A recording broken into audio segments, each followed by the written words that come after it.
Hi, my name is Randall Barney, Membership Director for the World Teleport Association.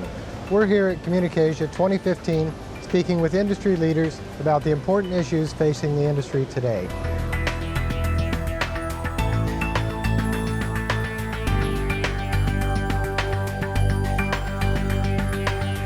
To really know my customer in the teleport business means to know everything he wants. So it's not just that he wants to uplink to a satellite, it's what kind of platform he wants, what kind of business he's in, is it broadcast data, and as far as that goes, what he really wants, it just encompasses what his business is. So it's no point trying to sell an ISP video. So it's really, just totally understanding your customer from a satellite point of view.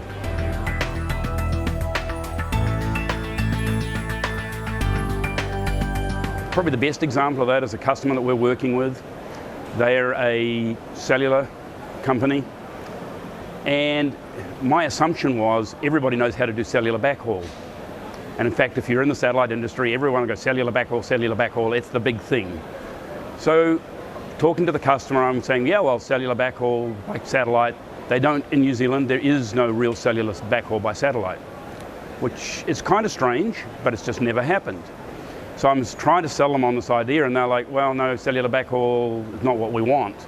I said, well, what is it you want? And they said, well, what we really want is we're looking at upgrading 2G sites to 4G LTE. Okay, well, I said, that's cellular backhaul. No, it's not. Okay, well, what is it?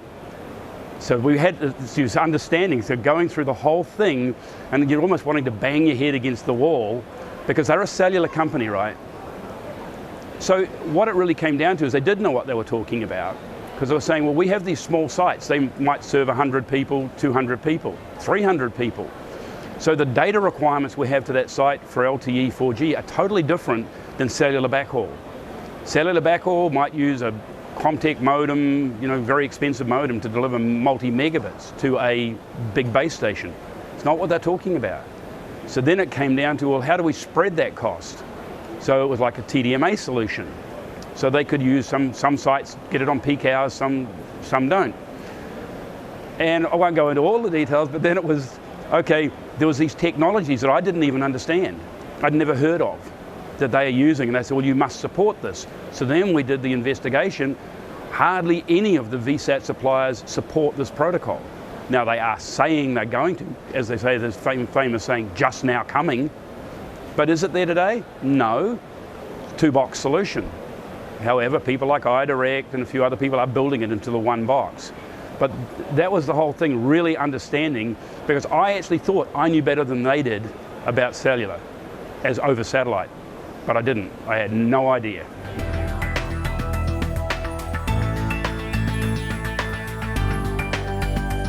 I think we're a small company, but what it is having everybody part of it. So we'll have a meeting, go through what we're doing for this customer, like the cellular customer I was talking about, what we have to do.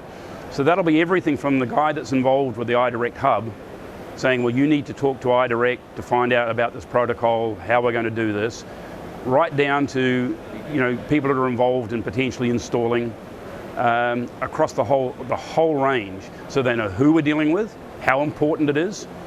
For us as a small company, how really important it is to them, because without that, there's no future growth.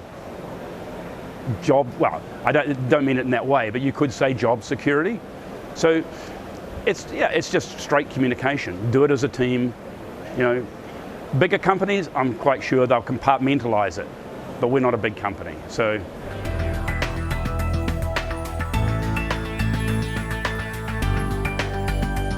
I think what comes from that, again, it becomes who your partners are. So if you're dealing, nowadays, a lot of our businesses seem to be VSAT related.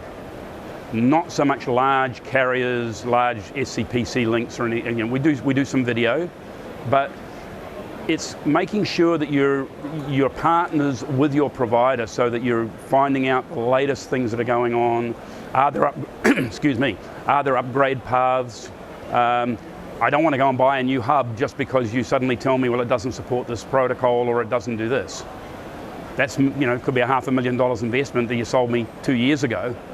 So it's really keeping on that development, looking at it, and it's a technology thing. It's saying, okay, what do I get? Best example could be that we found that over a period of 2 years, the cost of bucks for VSATs has more than halved. But it never kind of really gets communicated to you until you say, well, here's what we've got to do. Oh yeah, well, the price is now at this point. Well, how come we're still buying at that point? Oh yeah, well, you should have been buying at the lower price. It's a silly example, but it's even looking at what antennas are coming out. We've had applications where people are talking about comms on the move, things like that. So we're now looking at, well, what antennas are out there? The new stuff from Phasor, Kymeta, people like that. So it's looking across the whole range, seeing what's there, keep yourself updated, keep yourself as much as you can at the forefront of what's going on. That then keeps your customer, spreads across the whole customer base, whether it's video, IP, whatever it is.